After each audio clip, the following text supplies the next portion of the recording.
डुंगियारा में, जहां सुबह की पहली किरणें पहाड़ियों से होकर नीचे उतरती हैं और ओस से भीगी घास की पत्तियों पर चमकती हैं। इसी गांव के एक कोने में एक पुरानी सी छानी में रहती हैं दो बहनें, कनिका और रिंकी। उनका जीवन आसान नहीं, लेकिन उनकी मेहनत और जज्बा हर मुश्किल को छोटा बना देता है।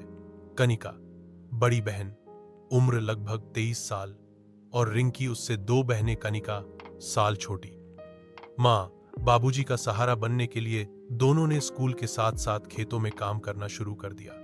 इन दिनों वे छुट्टियों में गांव आई हैं और सुबह होते ही खेतों की ओर निकल जाती हैं। सिर पर दरांती, कंधे पर टोकरी और आंखों में एक सपना। सुबह 5 बजे उठना, जानवरों को चारा डालना, पानी भरना, फिर खेतों का रुख करना, यही उनकी दिनचर्या है।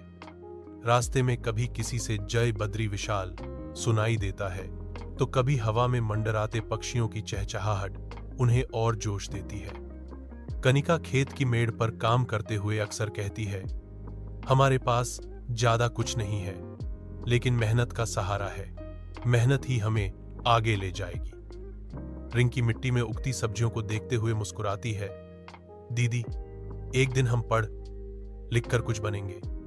माँ, बाबूजी को आराम देंगे, शहर में नाम कमाएंगे, लेकिन गांव को कभी नहीं भूलेंगे। गांव वाले जब इन दोनों बहनों को खेत में अथक मेहनत करते देखते हैं तो कहते हैं, आजकल के बच्चों में कहां इतनी लगन, लेकिन ये कनिका, रिंकी तो जैसे मिसाल है। इन बहनों की यह कहानी केवल खेत तक सीमित नहीं है।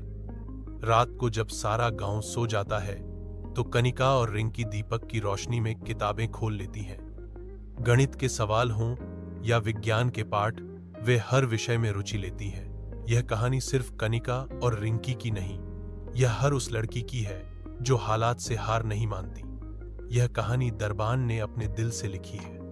दरबान के दिल की गहराई से निकली एक सच्ची प्रेरणा है।